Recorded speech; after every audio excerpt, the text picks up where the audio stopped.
Supernanny Jo Frost weighs in on George and Amal Clooney's strict boundaries at home.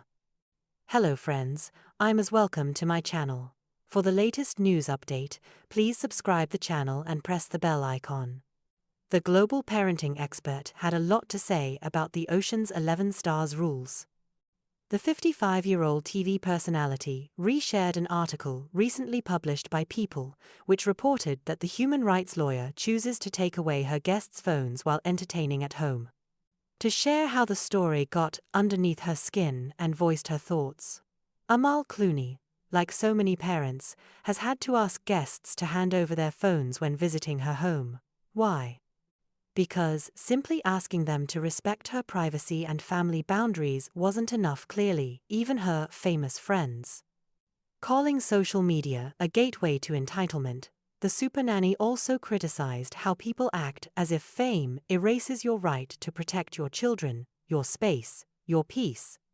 The parenting expert stated, "Privacy is not up for grabs. Being a kind human isn't about liking someone's post. It's about showing up with respect, integrity, honor, and zero need to perform. If someone trusts you enough to invite you in, the least you can do is put your bloody phone away and not treat their life like a souvenir. Do it well enough and you'll raise your kids to be honorable too." Amal said, "Creating private moments and spaces is becoming increasingly difficult, but that's also why we entertain a lot at home. I now have a phone basket that I use to take everyone's phones away. It's important to get that balance where you have time alone with your family and with your friends, where people feel like you can have a safe and frank exchange." She also elaborated, explaining that, "Becoming a parent means you're more troubled by some of the intrusions, so we do the best we can to minimize any impact on our children. We don't put our children out there, we've never put their photo out there or anything like that." The docuseries follows the author as she teaches parents how to manage unruly children. It initially ran in Britain from. The revival is scheduled to debut on U.S. cable network Lifetime on Jan 1. "It will always remain a privilege to be educating and helping families evolve and making a difference," Frost said in a press release. "Thank you, Lifetime, for bringing this groundbreaking show back to families nationwide at a time in the world when we." Diana Gerald, chief executive of Book Trust, said, "Reading changes lives. Books bring knowledge and reading develops empathy. It can help children who are going through difficulties, whether it's by reading about people in similar circumstances or simply escaping into another world. We want families everywhere to prioritize books and reading, even if they're not confident readers themselves. It's such an easy way to make huge difference to your child's future." Pasadena, Calif. The nation's most famous nanny is getting her act together and taking it on the road. TV viewers may recognize Jo Frost from her stint as the ever-patient Supernanny, in which she often scolded the parents as much as the children. "That's part of the gig," says Frost. This time she's boarded a bus and is traveling cross-country counseling not only families but whole neighborhoods on her new show, Jo Frost, Nanny on Tour, airing on the Up channel. The British-born Frost has been nannying since she was 17 and has been ordering timeouts for 12 years in the US. The UK sanctions nanny schools, where starched and bunned child caretakers learn to wrangle the kiddies. "All that was not for her," says Frost, leaning back on a black vinyl love seat in a hotel here. "Used to work in a maternity shop when I was at college," she says in her clipped South London accent. "But I started babysitting in the evenings. I started then to professionally nanny full-time, sole charge, when I was 18. I finished college, and then I didn't go on to do anything else. I started to professionally help families, and I chose not to go to training for professional nannies.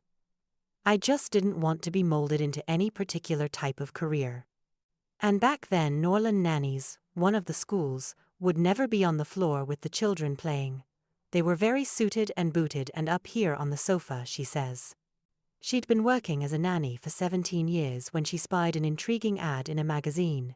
It read, "If you've been working for over 5 years with families and have advice to give, we would love to hear from you." "I was always the person that was giving advice and helping.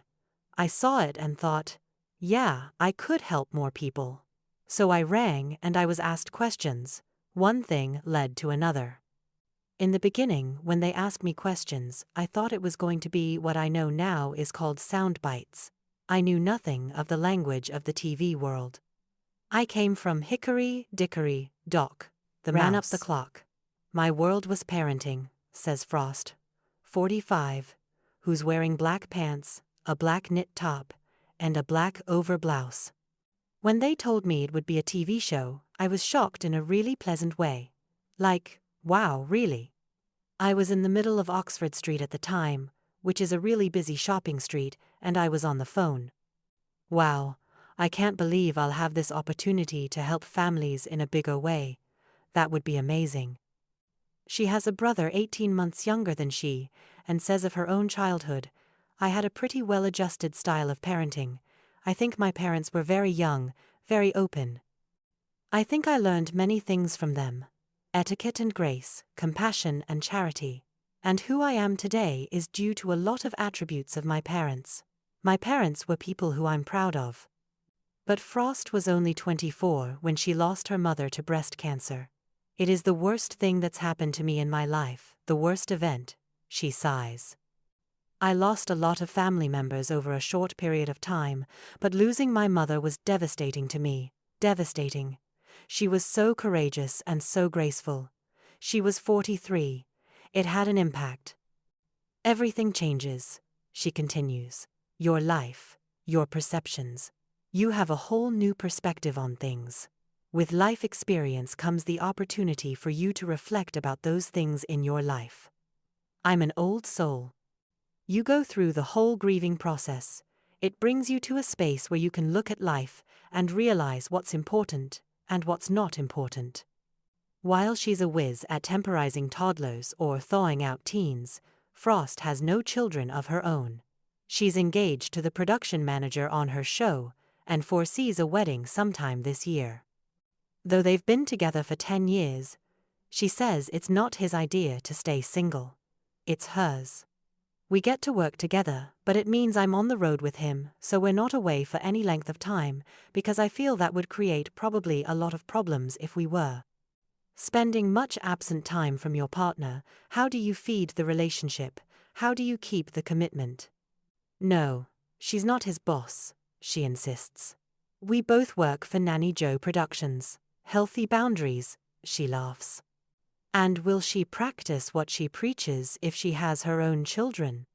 That question has come closer and closer to home with respect to when are we going to have children, and what are the steps we need to take with respect to making sure we can do that, she says.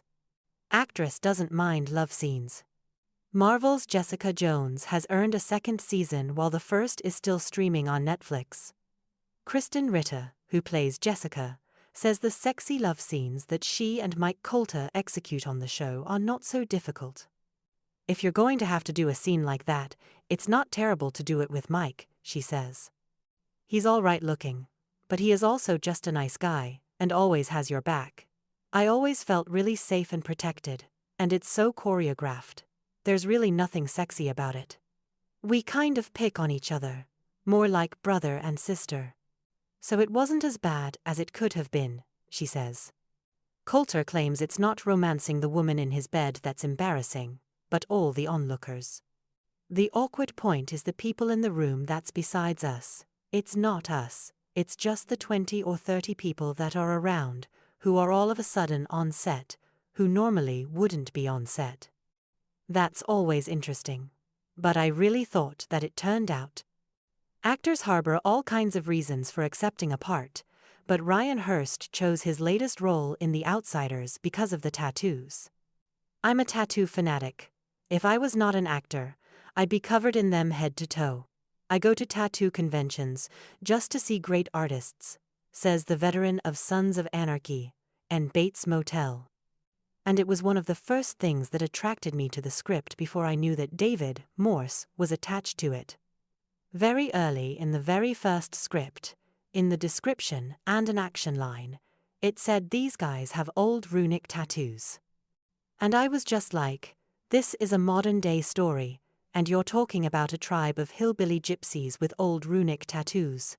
And it was just that sort of conglomeration that really attracted me. I did this similar thing on Sons of Anarchy, early in the first season. I had a shirtless scene and I just sort of got together with 3 of my friends and designed the tattoos. He did the same thing when he began The Outsiders, which airs on WGN. They had an artist, but I kind of said, let me just kind of get in there and find some people and sort of help design it. Because you can change makeup, you can change hair, you can change wardrobe. But once you establish a tattoo for somebody, best case scenario, this thing goes for 8 years, 9 years. You're stuck with it. Viewers may be surprised to catch Rob Lowe in his latest incarnation